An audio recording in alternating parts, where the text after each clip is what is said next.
I had a near-death experience that kind of set the tone for the rest of my life. At 8.5 years old, uh, I had this near-death where instead of being shown my what I've done that life, a past life review, I was actually given a preview of the next 50 years of my life, exactly 50 years of my life. And one of those things I saw was a preview of myself sitting behind a helicopter in Vietnam behind a M60 machine gun flying around a Huey helicopter. Had no clue what any of that was at 8.5 years old. Didn't know what a Huey was. Wasn't even invented then.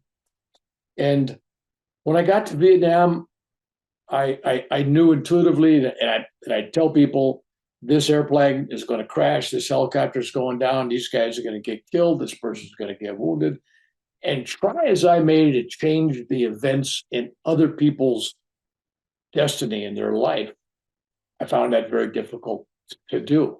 It's like I had the information, but there was no way for me to use that information to the purpose which I thought I had the information for. I mean, why know something if you can't change it?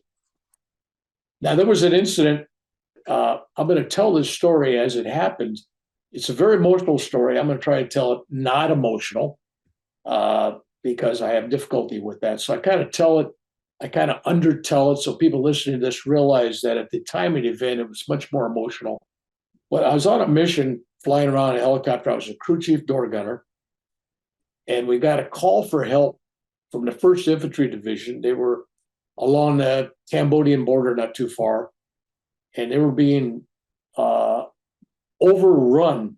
Where they were at was getting overrun by North Vietnamese and Viet Cong, and there was actual hand-to-hand combat going on in this, what we call an LZ, the landing zone. We're going to come in and take out, evacuate their wounded. We were the only helicopter in the area, so we pulled in there. Of course, everybody's shooting at us. But when we landed, within 50, 50, 60, 80, maybe 100 feet, there's actually hand-to-hand combat going on. There's stuff happening very close.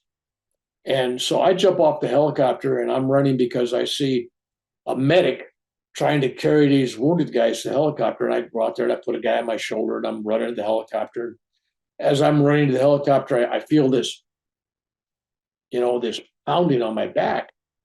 And what it turned out to be was people were shooting at me. They were hitting him laying over my shoulder. So by the time I got him to my helicopter and put him in there, the guy had, numerous wounds and it was just bleeding really bad. So I kept going back, grabbing more guys, and the pilot's getting very excited because every second you're on the ground in a helicopter, it's just more time for the enemy to line up a mortar round on you or their machine gun fire. So I'm there taking these guys. I'm loading my helicopter, and I finally get them all loaded up as much as I could carry. And I look out there, and this medic is just looking at me, and his face is all sweaty, and he's got tears rolling down his cheek. I just tears are rolling down his cheek, and they're like muddy, from the dust and everything. And I'm looking around, and there's guys falling just 20, 30 feet behind them. There's rounds and bullets and explosions going off. It was really a horrible sight. Probably one of the worst combat situations I was in the entire war, and I was in a lot. So when we were pulling up to get out of there, I'm watching this medic just kind of giving me this real lonely wave, like in my mind, am I going to see you again when I come back? If I come back and when I come back, am I going to see this guy again? Because it looked like they were getting overrun. There's explosions going off. The mortars are finally coming in on us. So we got explosions and the dirt's coming up on us and everything else. And we started going. And unlike the movies where a guy gets in a helicopter, everybody thinks you get in a helicopter and you just pull the collective and the cyclic and you go straight up and you go right out. No, you got all that weight on the helicopter.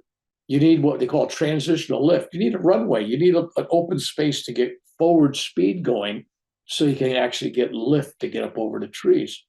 And so we're getting transitional lift and people we're flying over bad guys. They're shooting at us. We're just, 10 feet over them. You can see the guy's eyeballs. And we just start to skim on the top of these trees, this jungle, and we finally get going. And And I turn around to see my efforts of bringing all these wounded people in, and I see blood just everywhere. It's just pouring out of the helicopter. The floor of the helicopter's got puddles of blood, and it's flowing out the sides of the helicopter. So I take the doors are completely open, so we get this 100-mile-an-hour wind coming in there, and the blood is just blowing up on me, and I got blood all over my helmet, my shield, that's plastic shield over my eyes. My gloves are all wet with blood. I'm soaking wet with blood, warm blood. Now, if you ever been in a combat situation and you get blood on you and it's not yours, it's kind of creepy. But when you get warm blood still flowing, a lot of people can't imagine it, but it's really kind of a terrible feeling. It's like, oh, I got dead man's blood or a dying man's blood on me, right? And then I look around and I realize I didn't save anybody. We risked our lives. We risked the crew of the helicopter, went in, and everybody we brought out was basically, I was checking them all, and they're all dead. And then I look, and then I'm staring at these bodies, and their spirit, their soul, their astral self, their angelic self, their whatever it is separated from their physical material body. They're actually sitting on top of their dead bodies. Each is sitting on their own. There's like 6 or 7 or 8 of these guys in there, and all these ghosts, for a better word, are sitting there. And they're looking at me like, what now? Where am I? What do I do? Total confusion. It's like they're on the other side, but they don't even know it. And if they kind of suspect it, it's like, where do I go? What do I do? So I was kind of feeling kind of heavy that, number one, I didn't save anybody. And number two, I felt an obligation to help these souls move on, to leave. It's like, you got to go. And I'm sure that my gunner looking at me probably thought I was crazy. He's on the other side of the helicopter, because I'm kind of talking to these dead bodies, right? Like, hey, you got to go. This is over. You're done. You're okay. Everything's good. Bliss, joy, and peace is waiting for you. Get out of here. Go, move. And you give them a prayer. So we keep traveling, and I tell the pilots, I said, don't take him to the first aid. Don't take him to the hospital. Go to the first place that's secure, and we'll drop the bodies off so we can get more wounded, because there's not anybody alive left on the helicopter. They were all dead. And those the presence of the ghosts, that's the only thing I can say. Their presence, even though I couldn't see them after a while, it was still thick in the air. It was there. And I felt their blood. It was like they were still bleeding on me. We flew all day long. We made a couple more trips into that LZ, and it got worse and worse. They were getting overrun, and we carried out a lot of bodies that day. And we came back that night to the unit, and it was getting dark. We get back to the base camp, and all the water, to wash and take showers and all that water is gone. It's all used up during the day. I come back, and I got a helicopter, and it's got, a half-inch of blood covering the whole floorboard, metal, just all flowing. The seats are all bloody. I'm bloody. My uniform, you could take the shirt off, and I did. I took the shirt off, and I wrung it, like wringing water out. Blood was coming out. It was just like, and I had it on my hands, on the gloves. I had it. There was no place and nothing I could touch that wasn't blood. It was kind of like a Shakespeare, right? Shakespearean play, out, damn spot. It's like, where's this blood going away, right? It wasn't. And so pilots left, and me and my gunner were there, and he was soaked with blood, and I was soaked with blood. And we had to clean it. We had to fly, in 5 or 6 hours. Later, we were going to take off on another, but we had to clean the place up. So we couldn't find water. So we used jet fuel that to use for the helicopter. And we had gallons of this stuff, and very dangerously, of course. We poured this stuff all over the helicopter. All we needed is something to set it off. An incoming round maybe, or something, or anything to spark it. And then we take our clothes off. We're totally naked in the dark. And I just got to get the blood off my hands. I can't go to bed that night with blood on me. So we washed our whole bodies in jet fuel, and then we went to bed that night. And it was like, if you ever washed with gasoline in the tropics, no less. Picture you're in Colombia, right, or you're in Panama, or you're in Florida, or you're in Vietnam, wherever you're at in tropical climate.